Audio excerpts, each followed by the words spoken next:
Assalamualaikum warahmatullahi wabarakatuh. Selamat pagi semuanya, salam sejahtera selalu untuk kita semua. Pada perkuliahan Kewirausahaan Inovasi pertemuan 2 ini, saya akan menjelaskan part 2 dari bisnis model Canvas ya, yaitu terkait channel dan customer relationship. Channel ya, kemarin kita coba kembali pada pertemuan sebelumnya. Saya menjelaskan terkait customer segmentation, kemudian saya menjelaskan juga terkait value proposition. Nah, untuk saat ini channel ini kita perlukan, sebuah saluran itu memang kita perlukan untuk atau agar produk atau jasa itu sampai pada pelanggan kita. Nah, channel itu merupakan blok bangunan saluran yang menggambarkan bagaimana sebuah perusahaan berkomunikasi dengan segmen pelanggannya dan menjangkau mereka untuk memberikan proposisi nilai.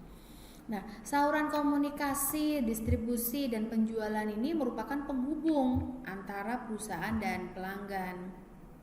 Saluran dan titik sentuh pelanggan yang sangat berperan dalam setiap kejadian yang mereka alami. Jadi, ini penting. Kenapa? Sebuah produknya bagus, tapi salurannya nggak bagus, yang nggak akan sampai. Jadi, itu yang perlu dipertimbangkan. Nah, saluran atau channel ini menjalankan beberapa fungsi, yaitu yang pertama meningkatkan kesadaran pelanggan atas produk dan jasa perusahaan. Ya, kesadaran pelanggan. Jadi dia akan memahami produk dan jasa perusahaan itu seperti apa. Kemudian membantu pelanggan mengevaluasi proposisi nilai perusahaan tersebut. Kemudian memungkinkan pelanggan membeli produk dan jasa secara spesifik. Kemudian memberikan proposisi nilai kepada pelanggan dan memberikan dukungan penjual kepada pelanggan. Itulah fungsi channel. Nah, untuk merumuskan saluran atau channel dalam bisnis model Canvas, itu harus bisa menjawab ini. Melalui saluran manakah segmen pelanggan ingin dijangkau? Bagaimana cara kita menjangkau mereka saat ini? Bagaimanakah saluran-saluran kita terintegrasi? Saluran manakah yang terbaik dan saluran manakah yang paling efisien dari sisi biaya? Dan bagaimanakah cara kita mengintegrasikan saluran tersebut dengan kebiasaan pelanggan? Nah, ini ada pertanyaan-pertanyaan yang harus dijawab melalui blok channel ini. Kalau Anda sudah bisa menjawab pertanyaan-pertanyaan ini, berarti blok dari ini blok channel sudah terdefinisikan. Saluran itu memiliki fase yang berbeda-beda. Masing-masing saluran dapat mencakup sebagian atau bahkan kelima fase tersebut. Nah, kita dapat membedakan antara saluran langsung dan tidak langsung, dan antara saluran yang kita miliki dan yang dimiliki mitra. Nah, menemukan paduan saluran yang tepat untuk memenuhi bagaimana pelanggan ini dijangkau itu sangat penting untuk membawa proposisi nilai perusahaan tersebut ke pasar. Sebuah organisasi dapat memilih antara menjangkau pelanggan melalui salurannya sendiri atau melalui mitra atau keduanya. Saluran sendiri dapat bekerja secara langsung seperti tenaga penjual in-house, situs web, atau juga tidak langsung seperti toko-toko retail yang dijalankan organisasi. Saluran mitra menghasilkan margin yang kecil, tapi memungkinkan organisasi mengembangkan jangkauannya dan memanfaatkan kekuatan mitra. Contohnya seperti ini. Saya jualan. Kalau saya yang jualan terus menggunakan jasa channelnya itu adalah kurir, JNE, Tiki dan sebagainya misalkan, mungkin margin saya akan lebih kecil, tapi saya mungkin bisa menjual sampai ke Sumatera, ke Aceh dan sebagainya. Nah, saluran tersendiri itu terutama bersifat langsung memiliki margin yang lebih besar. Iya, marginnya besar, tapi memungkinkan sangat mahal jika direalisasikan dan dijalankan. Ya, ujung-ujungnya memang mahal.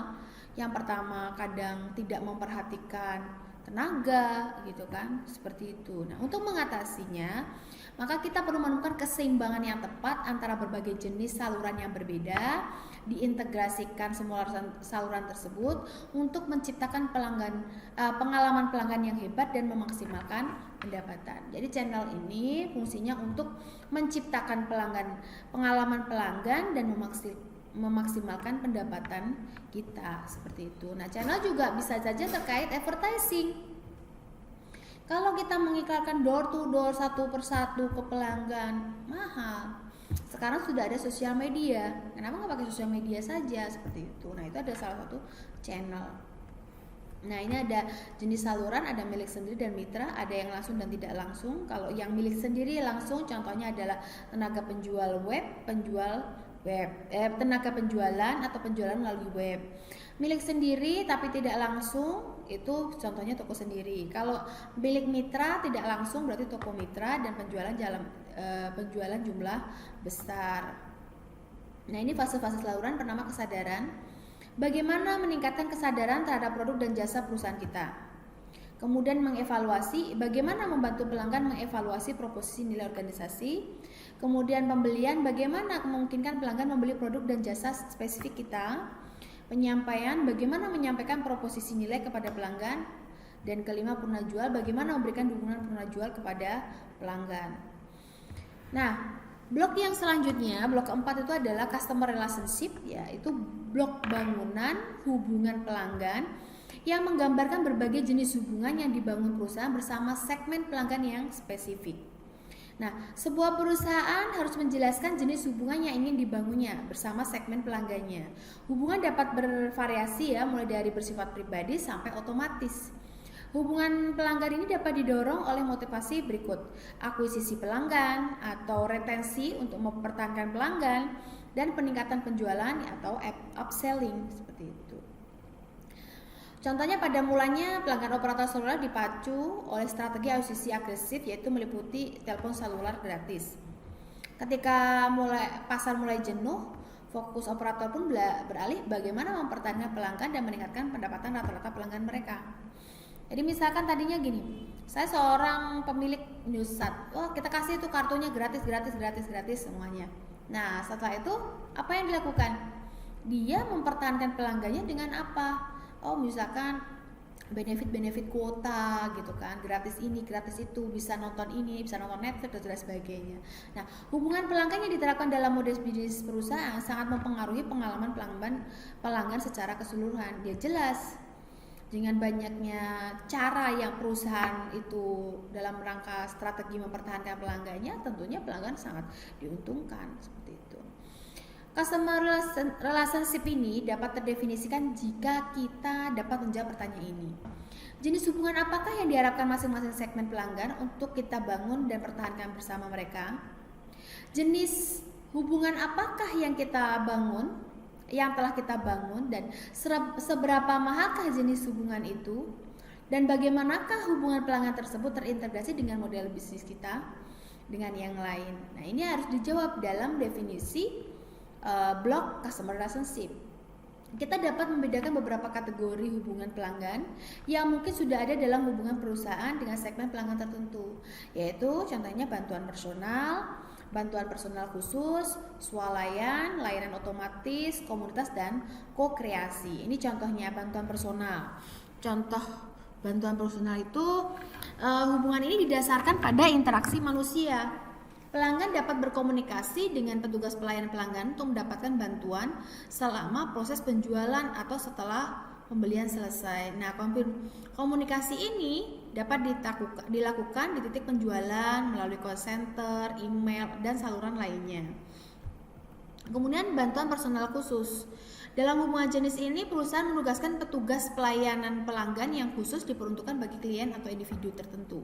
Contohnya layanan perbankan swasta yang misalkan banking khusus melayani individu yang kaya atau individu yang bertransaksi di atas 1 miliar misalkan, seperti itu.